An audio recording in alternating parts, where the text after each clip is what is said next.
Retiré. L'amendement est retiré. 1694, monsieur Naillet. Oula. Percussion avec Madame Motin. Accident d'hémicycle.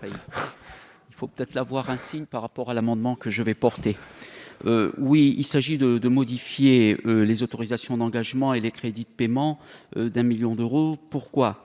Vous le savez, l'apparition de la Bactocera dorsalis, plus connue sous le nom de mouche de fruits, met en danger de très nombreuses productions au regard de 500 végétaux recensés au sein desquels elle peut se reproduire. Pour rappel, l'année dernière, cet insecte invasif asiatique a endommagé considérablement la production de mangue. Sa prolifération a des conséquences très importantes tant sur le volume de production que d'exportation, cette dernière étant en conséquence interdite pour éviter toute colonisation de l'Europe et notamment de l'Hexagone. Afin d'assurer la recevabilité financière du présent amendement au titre de l'article 40 de la Constitution, cet amendement propose de prélever 1 million d'euros du programme 215 dans son action 4 et de les orienter vers le programme 206 sécurité et qualité sanitaire de l'alimentation dans son action 1 santé, qualité, protection des végétaux.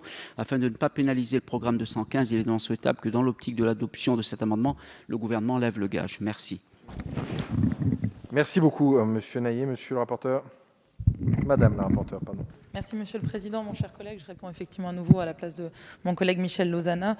Vous demandez donc 1 million d'euros de plus sur cette mission et donc sur cette mouche à fruits qui apparemment fait des ravages, notamment sur l'île de la Réunion et qui est apparemment sous surveillance depuis 2007 déjà.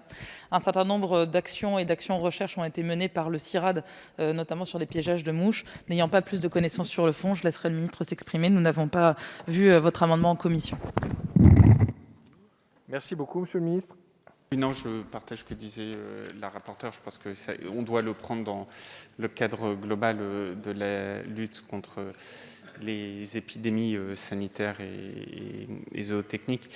Donc, je vous propose un retrait. On travaillera dessus. Après, cette mouche, elle porte une difficulté aussi, c'est qu'en fait, elle est déjà très répandue. C'est-à-dire que c'est des techniques de lutte qui sont différentes par rapport aux d'autres techniques de lutte zootechnique où on se rend compte que c'est limiter la propagation. Là, elle est déjà très étendue, donc ça appelle d'ailleurs des utilisations de droit commun, de mécanismes de droit commun, si je puis dire, parce que c'est déjà très largement étendu. Mais avec plaisir d'en reparler. D'ici là, je vous propose un retrait. Merci beaucoup, monsieur Naillet. Il est retiré ? Il est maintenu. Je vais donc le mettre aux voix. Qui est pour ? Qui est contre ? Il n'est pas adopté.